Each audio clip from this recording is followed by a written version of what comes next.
boum badabim, boum badaboum, les histoires sortent de notre imagination.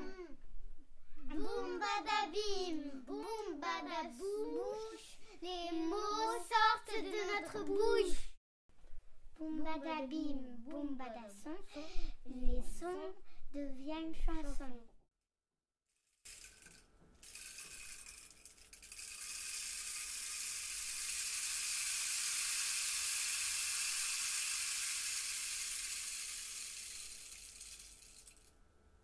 Le caillou magique dans le monde des jacolétons. Un conte créé avec un groupe d'enfants de l'accueil périscolaire de l'école des Préverts et la compagnie Blablabla et Tralala. Il était une fois dans le monde glacé des jacolétons une grotte. Cette grotte est habitée par l'ogre des nuits. Comme tous les ogres de sa famille, sa tête est composée de 6 yeux multicolores, d'un nez un tourbillon tout rouge à cause des piments qu'il mange, d'une bouche verte et puante dans laquelle il ne reste plus que 4 dents, et de 3 grandes oreilles pour écouter le vent. Son corps est celui d'un perroquet avec 2 très longues jambes blanches et poilues. L'ogre est si gros que quand on se trouve devant lui, on n'est pas plus grand qu'une fourmi.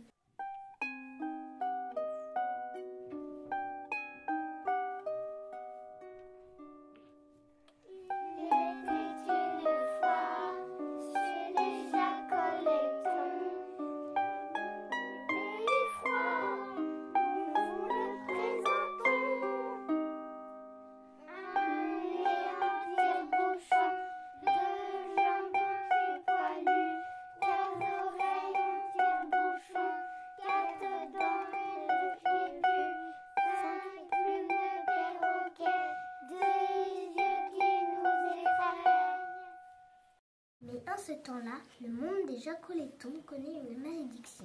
Chaque année, la température augmente. La glace fond se transforme en eau et engloutit peu à peu les maisons et tout ce qu'il y a de vivant dans ce monde.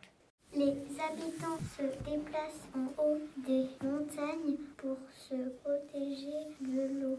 Mais si le niveau de la mer continue de monter, il n'y aura bientôt plus de place pour eux. Seulement de l'eau partout et pour toujours. Dans sa grotte, l'ogre des neiges est le gardien d'un caillou magique au mystérieux pouvoir. Il fabrique des blocs de glace qui ralentissent la montée des eaux. Mais ce caillou est aussi dangereux. S'il est jeté dans l'un des yeux de l'ogre sera enfermé à tout jamais. Sauf si quelqu'un le délivre de son sort. Connaissez-vous l'histoire de cet ogre bizarre, gardien du caillou noir, mystérieux pouvoir? Dans les profondeurs de la mer vit la femme poisson.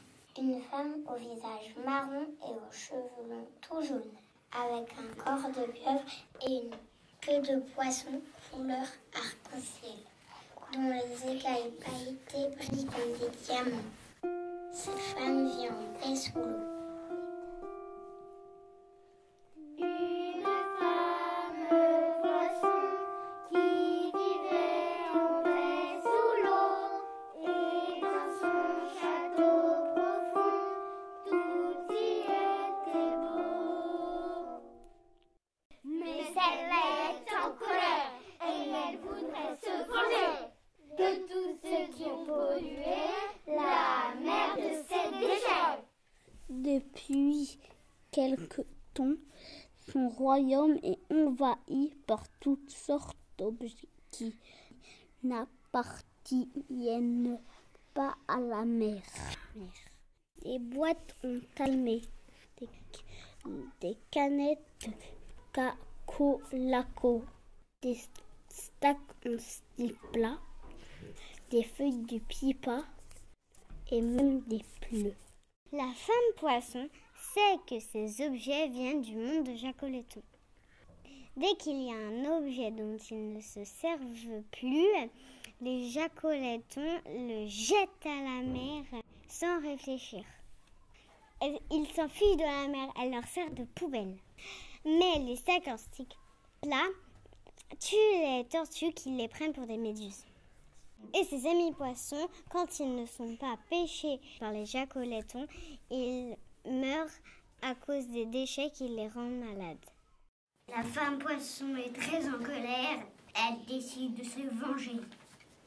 Puisque le caillou gardé par l'ogre fabrique des blocs de glace, elle doit s'en emparer pour le casser et faire que la mer monte vite, encore plus vite. Un jour, une énorme tempête se produit. La mer se déchaîne.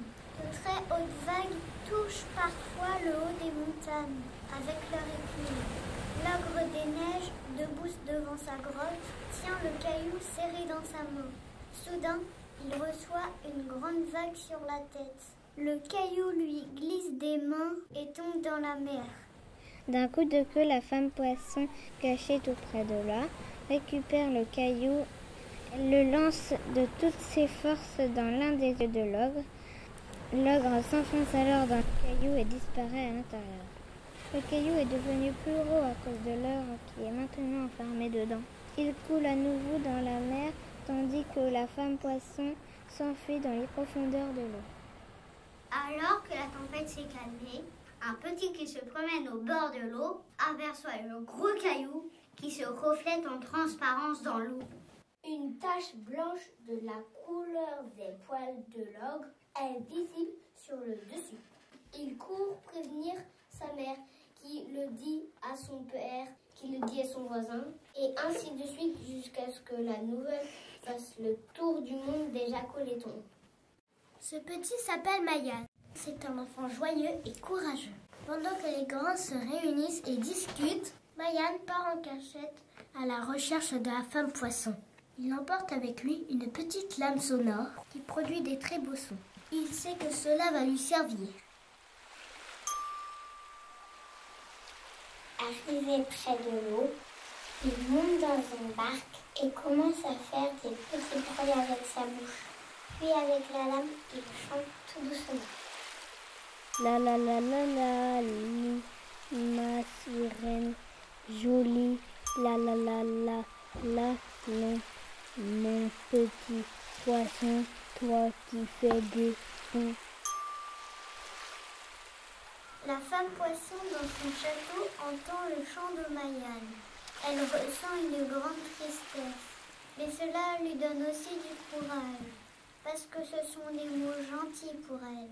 Elle remonte à la surface de l'eau, juste à côté de la barque. Elle est surprise de voir Mayan. Elle trouve qu'il est petit, mais elle devine aussi qu'il est très malin. Qui es-tu? Pourquoi viens-tu me déranger? Je m'appelle Mayan, je viens de là-haut. Je souhaite de se rendre sa liberté à l'ogre. Va-t'en, petit, tu es comme les autres, tu pollues mon royaume. Si vous rendrez l'ogre et le caillou, on arrêtera, je le promets. Comment je peux te croire? Cette pollution dure depuis si longtemps. Montre-moi d'abord que vous en êtes capable. Lui le tout petit, il a tout compris. Malgré son jeune âge, il a du courage. Trouve sa musique, il devient magique. La solution pour les Jacoletons. Mayan rentre chez lui et réunit tous les Jacoletons. Il raconte sa rencontre avec la femme poisson. Il leur dit que ça suffit de polluer. Et il leur dit qu'il faut réfléchir vite, sinon l'ogre sera enfermé pour toute la vie. Et il n'aura plus de gardien pour veiller sur eux. Il n'y aura plus non plus de poissons dans la mer, à cause du stick plat et du talmimé qui les tue. Les habitants écoutent Mayan. Ils comprennent que l'eau c'est la vie et qu'ils doivent en prendre soin. Ensemble, ils fabriquent de grandes poubelles en bois. avec un trou au milieu. Et ils mettent devant les maisons pour jeter les détritus. Ils les appellent des poubellos, en souvenir de l'époque où ils jetaient leurs déchets dans l'eau. La femme boisson accepte à ce moment-là de délivrer l'ogre. Elle jette sur le caillou un énorme déchet qui flotte à la surface de l'eau. Aussitôt, le déchet est avalé par le caillou et l'ogre réapparaît. Elle lance alors un second déchet et il disparaît à son tour. Tout le monde comprend que le caillou a un nouveau pouvoir. Aidé par Mayan, puis par tous les jacolétons, l'ogre vide la mer de toutes ses saletés, en les lançant une à une sur le caillou magique, qui les engloutit voracement. Petit à petit, le niveau de l'eau baisse et les habitants peuvent à nouveau s'installer en bas des montagnes, près de la mer. Ce jour-là, ils font une grande fête. Dans sa grotte, l'ogre des neiges a retrouvé sa place de gardien du caillou. Mais il sait qu'il est vieux maintenant et qu'il ne sera pas toujours là. Il pense alors à Mayan, le courageux petit garçon. C'est lui qui va devenir le nouveau gardien du caillou magique. Il saura veiller sur les jacolétons et leur avenir. L'ogre regarde la mer et aperçoit la queue pailletée de la femme poisson, qui fait des bonds dans l'eau, puis il ferme les yeux.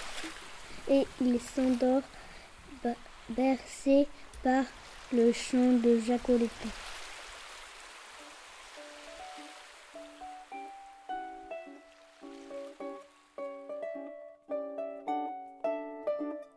La mer et la terre